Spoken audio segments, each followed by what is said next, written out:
name is Tim Brill on Sailing Vessel Intrepid. Currently crossing the South Atlantic Ocean.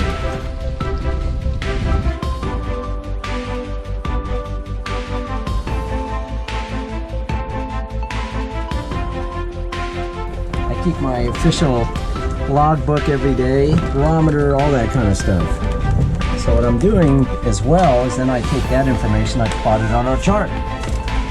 We started from Cape Town on the 23rd of February, and this is the course we've run so far. Our destination is here.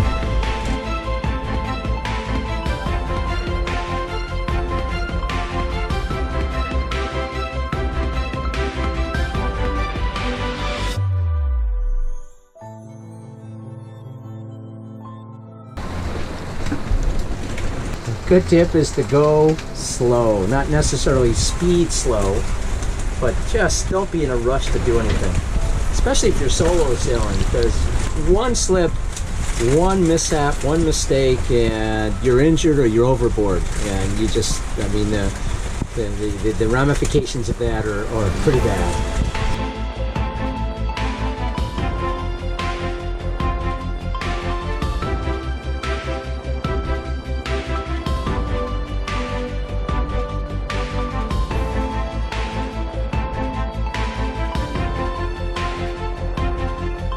The standing rigging gets beat up.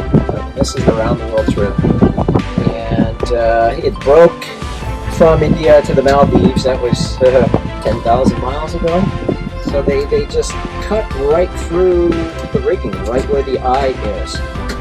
See, when you do this, there's one swage that goes this way. There's a flat area that squeezes along the longitudinal direction of the wire. What they did in the Seychelles, they went clamp, clamp, clamp, and you could see the result. So this was the starboard side. This broke last week. I climbed up to fix it, and I probably should have fixed the port side, because that's what broke yesterday, and I just climbed up to fix it. Luckily, I happen to have a bunch of this Spectra cord. This is 8 mil, so I was able to fashion a fix by tying one end onto the eye up at the mast, and then the other end directly to the standing rigging studs down here on the foredeck. And it's true that with rigging especially, you know, you fix the standing wire on one side of the mast, you gotta do the other side of the mast, because it's just a matter of time before the other side fails. So twice now climbing the mast in the middle of the ocean.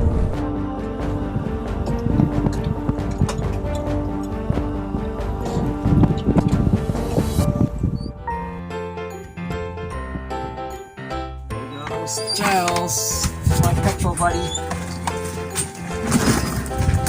Hello, Giles. I guess when you solo sail, these become your new best friends. Petrels. Giles the Petrel. One of my friends, another American solo sailor, his name is Giles, and his boat's name is Petrel. This bird, who's named Giles, has been following us now for 4 days. He goes away and comes back every morning and just hangs with us for a few hours, and he flies off and comes back.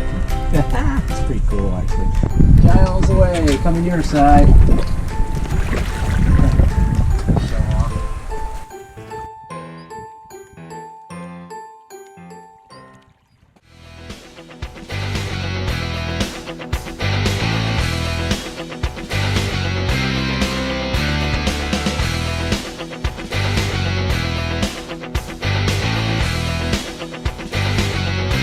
The next land, 1,800 miles.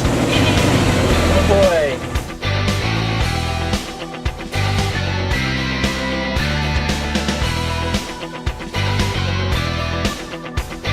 Somewhere in the middle of the Atlantic Ocean.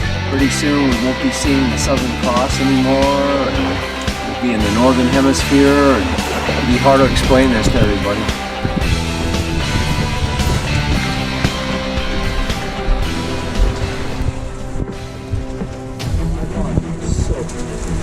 Said normally the small sail, the staysail, I can handle by myself, But when I was pulling it in, the winds gusted to mid-20s, and I lost control of it. It started to flap, and then the two lines get all tangled around each other.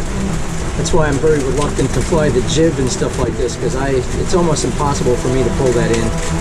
I have it on the line on the winch, and even with that, it's so hard. Everybody says I pulled the jib in too early. Why are you doing it too early? It's just because of this. I'd rather pull it in while I can versus too late. My coffee is full of water. Oh boy. I'm trying to figure out what this green plant life stuff is. It's all over. We're about 180 miles north of the equator, North Atlantic Ocean. About 400 miles off the Brazil coast. Well, we've been going through these green things for days, ever since we crossed the equator, and they're huge.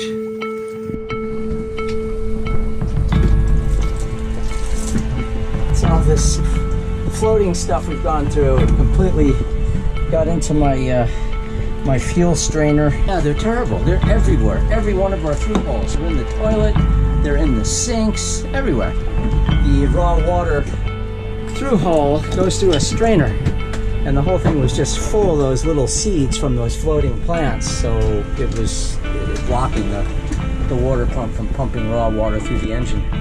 They're all over the place. Little brown pellet thingies. I have a hard time believing they're natural out here, but everywhere you look you see green patches.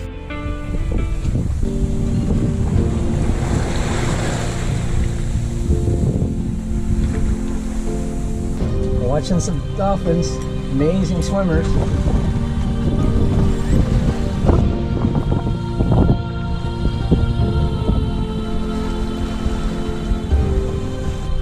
There he is.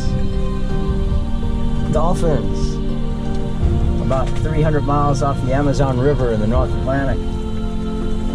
This is Tim on Sailing Vessel Intrepid on our round the world journey, heading home.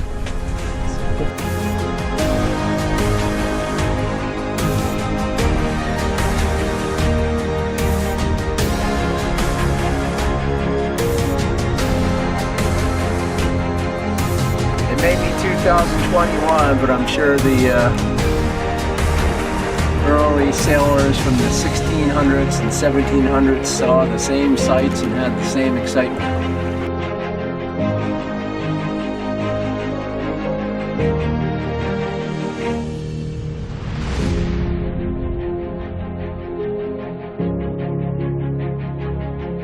Oh boy, heading into Rodney Bay on Sailing Vessel Intrepid.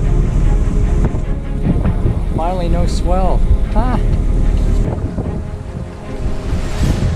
You know, some people ask me what I do to keep going on my around the world sailing trip. I mean, between idiotic government bureaucracies, pirates, and now COVID. Well, my answer? Rum. Because no good sailing story ever began with eating a salad. To support this intrepid journey, consider dropping a few coins in our bucket. Our donate button is on our homepage for sailintrepid.com. Thanks. Ooh, got 4 messages. Well, I update the blog when I get to Wi-Fi land, but that doesn't happen for months at a time. So if you want our daily blog, I send out information through this program called Sail Mail, which is designed by amateur radio enthusiasts for sailors. And it's real simple. Just send me your email. You can send it directly to my Sail Mail address, which is Whiskey Delta India 3127 at sailmail.com. That's WDI3127 at sailmail.com. We'll enter you into the blog system, and every day when we're out the ocean, you'll get our daily Where's Tim and Ash. Follow us on our blog, www.sailintrepid.com.